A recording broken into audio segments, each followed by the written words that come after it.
Welcome back to the Deep Dive. Today we're going to talk about something that can feel, well, a little bit magical. Inspiration. It really can. I mean, we usually think of it as this random lightning strike. Exactly. You just Yeah. have to stand in a field and hope you get hit.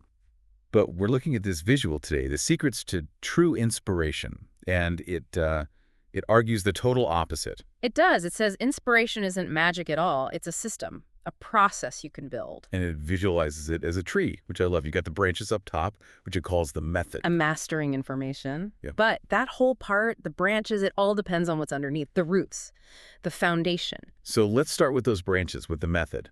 The first secret here is a little weird. He says, balance information gathering and blocking. Right. We spend all our time trying to gather more information.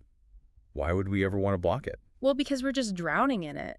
The source says you have to, and I'm quoting here, skillfully switch between the two. Skillfully switch. Yeah. I mean, if you never stop consuming, you never actually process anything. It's like you're just endlessly stuffing food in your mouth without ever tasting or digesting it. So blocking isn't about being ignorant. It's about digestion. That's a perfect way to put it. All right. And that flows right into the next branch, which is cultivate solitude and silence. Okay, this I get.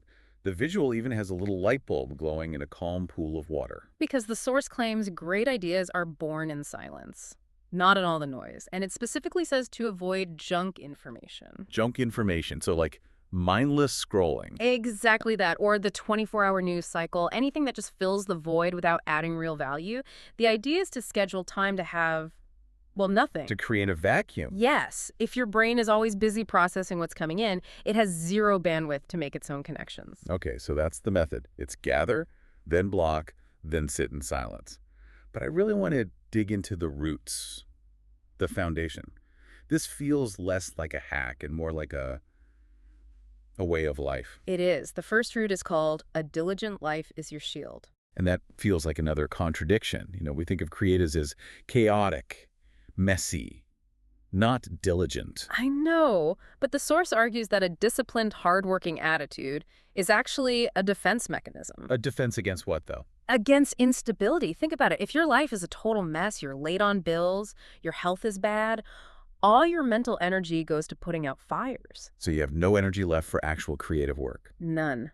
A boring, diligent routine shields your mind. It creates a safe, stable container where you can afford to take creative risks. I see. The routine is the solid ground that lets the chaotic part dance. But, and this is the key, if you only have diligence, you become a robot. That's why the last root is so important. Push beyond your conventional boundaries. I can see the little icons in the roots here. There's science, art, music, all tangled together. It's all about cross-pollination. The advice is to explore fields that are unusual for your profession. So if you're a coder, maybe you go study poetry. Because if you only read what every other coder reads, You'll only think what every other coder thinks. The real sparks, the true inspiration, that comes from connecting dots no one else in your field has even seen. So to pull this all together, this Yeah. framework is basically saying inspiration is a recipe with three parts. You need the shield of a solid routine. You need the adventure of learning way outside your comfort zone. And then you need the discipline to shut everything off and just sit in silence. It turns inspiration from a passive waiting game into an active practice. You stop waiting for the muse to show up. And you start building her a nice place to live. You got it. Which leaves us with a question for you.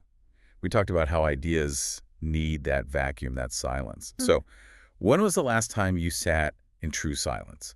No phone, no music, no podcast, just you and your own thoughts for a few minutes. It's harder than it sounds. It really is. Give it a try. Thanks for diving in with us.